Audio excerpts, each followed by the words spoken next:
The only records left for Max Verstappen to break this year are his own ones from last year. But could he get 16 wins in a year with the Ferrari front row lockout?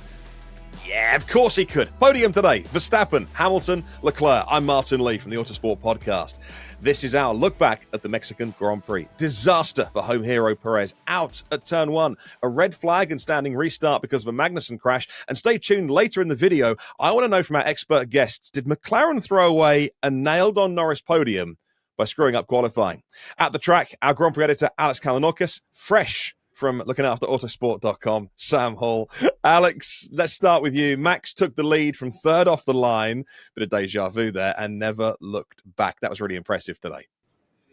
Oh, it certainly was. I mean, it was all very 2021 in terms of turn 1, except it was Pérez on the outside, and it all went disastrously, as we'll come to later. But yeah, Verstappen, it's interesting, having gone to, the Qatar Grand Prix and Aston last weekend as well.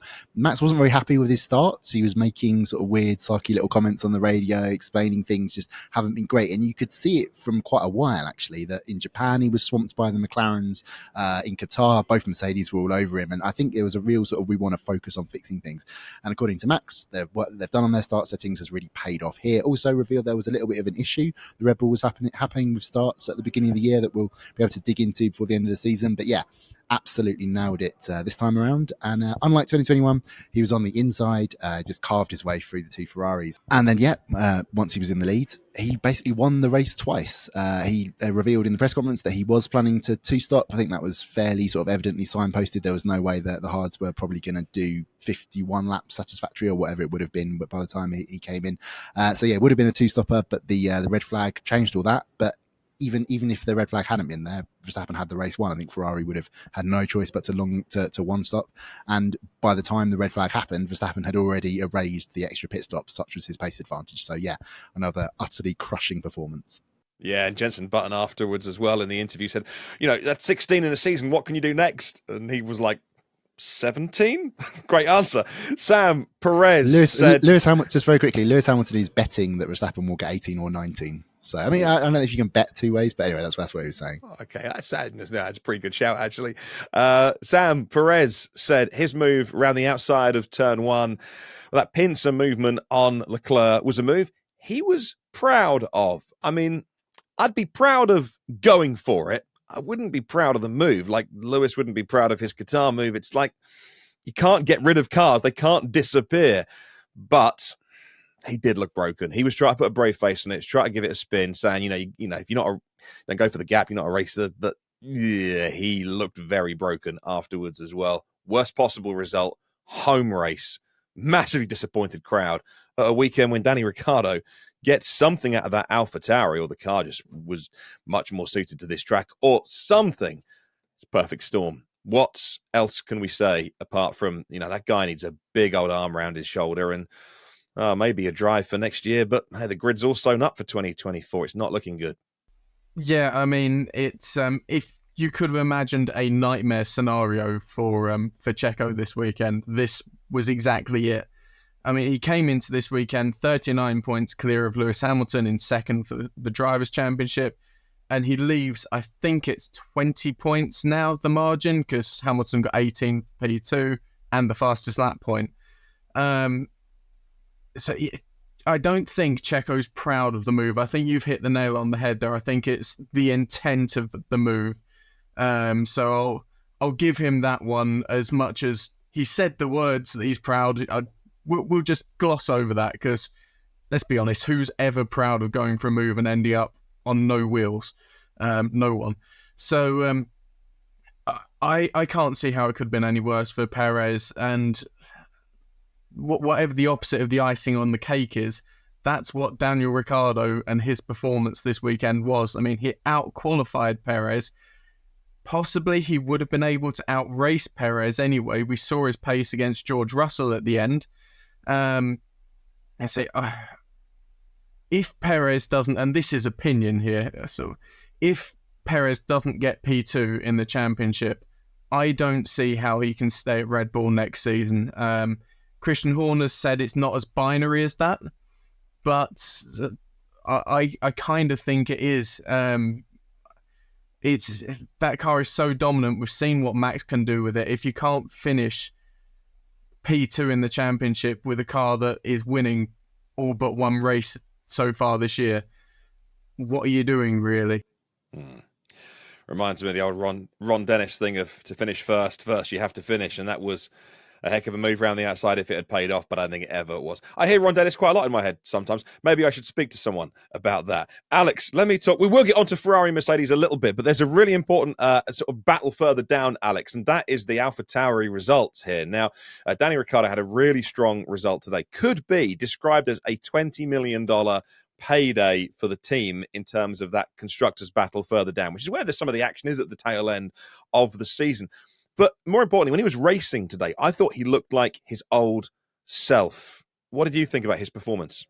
Yeah, I think it's really more sort of a whole weekend performance from Ricciardo. I think, his pace on the first runs in Q3 in qualifying was just electric, and fair play for him for that. I think AlphaTauri, we're pretty sure have got a sort of special tricks in their setup, whether it's nice soft suspension allied with, being quick in a straight line. Sort of Pierre Gasly's been hinting at he would know, having left that team to go to Alpine. But yeah, maximised what he could out of it. I think that he started fourth, but he was always going to go backwards from there, and did very well. But he didn't go quietly. I think the early passes from Hamilton and co, fair enough, they were always going to come by. But he fought Lando Norris really hard. Like, it was great driving from both. So yeah, excellent from Ricciardo, and just, in a way, it's almost a disappointing day for AlphaTauri, right? Because that should have been a double points finish, but Yuki Tsunoda getting turned around by that. There were two clashes with Piastri, weren't they? Both of which were investigated, both of which were no further action. I think Piastri's pretty lucky to escape a penalty, to be honest, for the one that turned Tsunoda around, because they made contact before even turning the wheels. Also, I haven't seen a replay since it was live, but so it appeared on the live TV. So actually, great day for AlphaTauri, but probably disappointed it isn't even better. And Alex, I'll stay with you. Norris gets to the end of this amazing consecutive run of podiums. What do you think McLaren threw away this weekend with that weird Q1 where they called him in, didn't let him do a banker lap on the mediums, and then he messed up his first one on the softs, and then it was the Alonso yellow flag. So it was a perfect storm.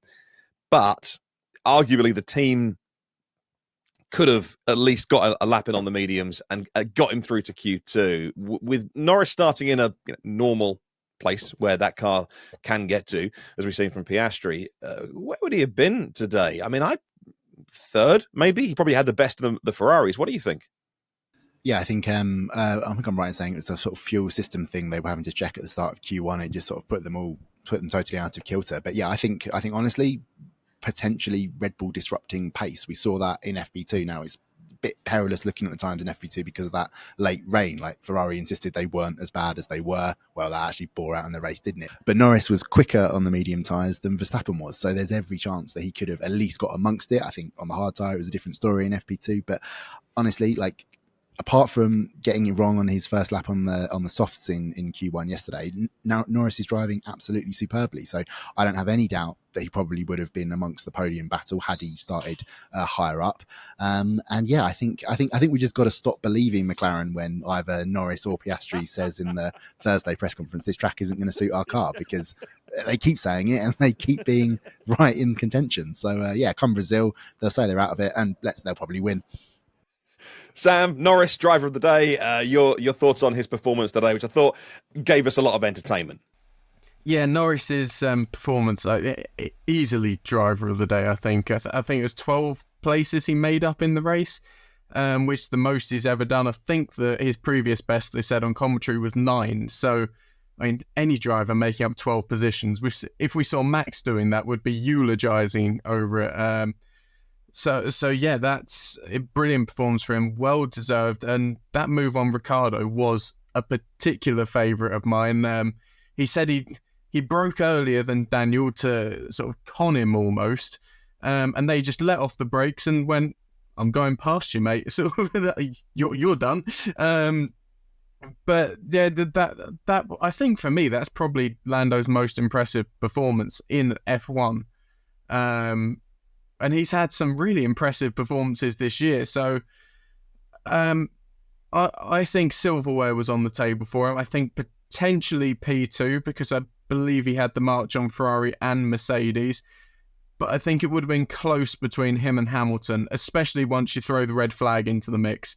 Because tyre situation there would have made it very interesting. All right, let's talk about the restart after the Magnussen crash. I had to do a red flag, just check on the barriers and stuff like that. Standing restart. Alex, when you looked out the window in that media centre you're in, I can't see any windows. I'm presuming there must be at least one that looks over the track. And you saw the tyre warmers come off, and some of the drivers are on hards, some are on mediums. What was running through your mind? Because Lewis's thoughts were, these tyres aren't going to hold on, says the person who got the fastest lap on the final lap, so he held enough back. But what were your thoughts on the different tyre strategies and whether they could have done anything differently on Ferrari's strategy to try and get both cars on the podium? Yeah, a lot to dig into there, Martin. Starting with the windows, there are no windows in this What?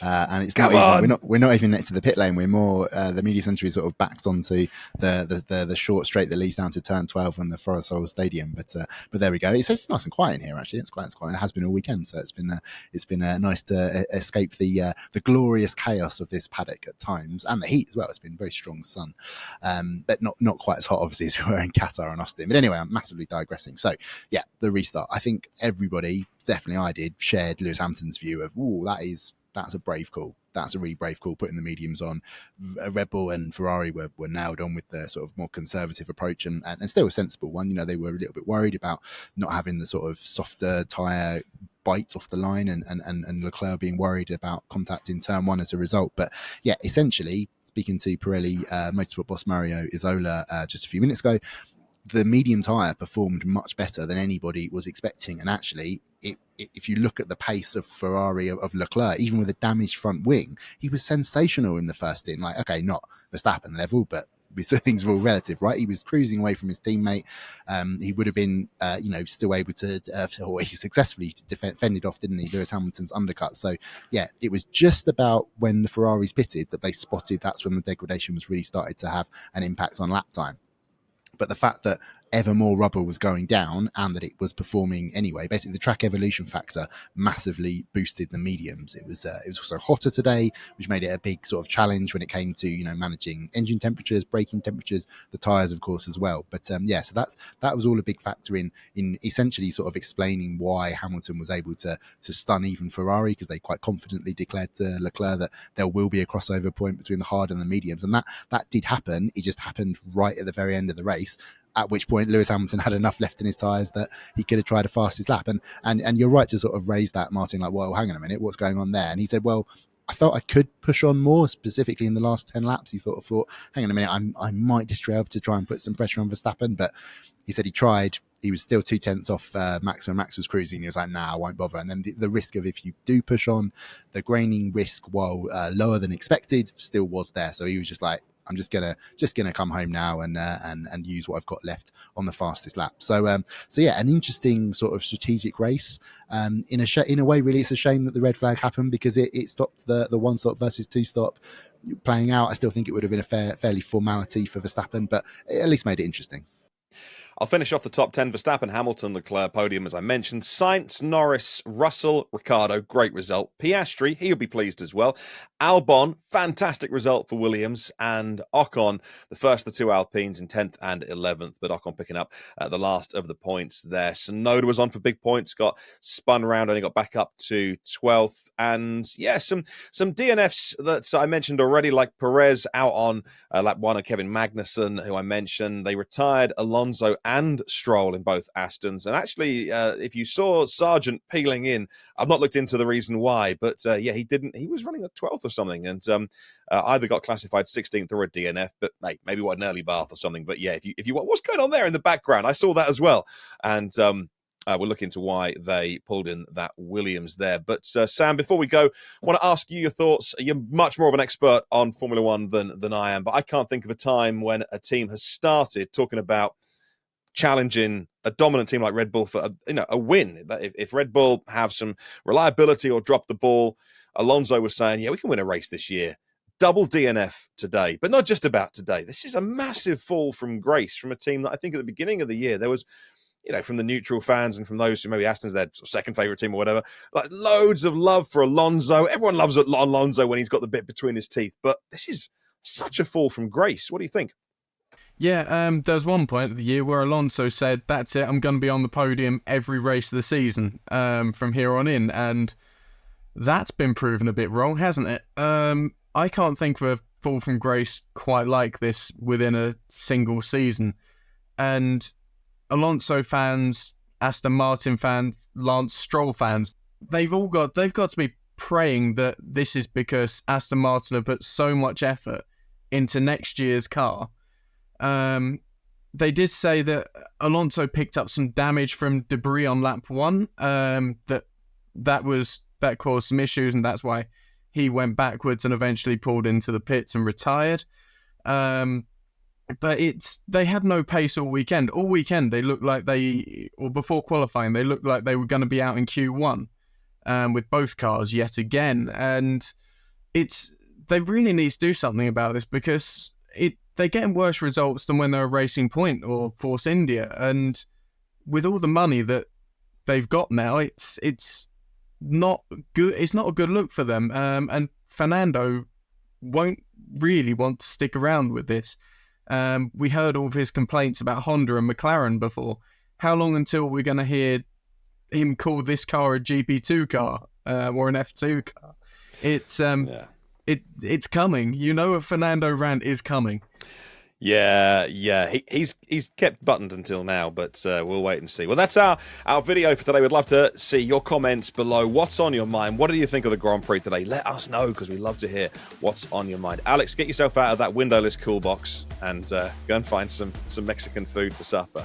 And I'll catch you for recording the Autosport podcast in a minute, actually. Thank you for watching. Leave your comments below. If you like the videos that we make, you know the deal. Hit like and subscribe, and we'll catch you on the next one.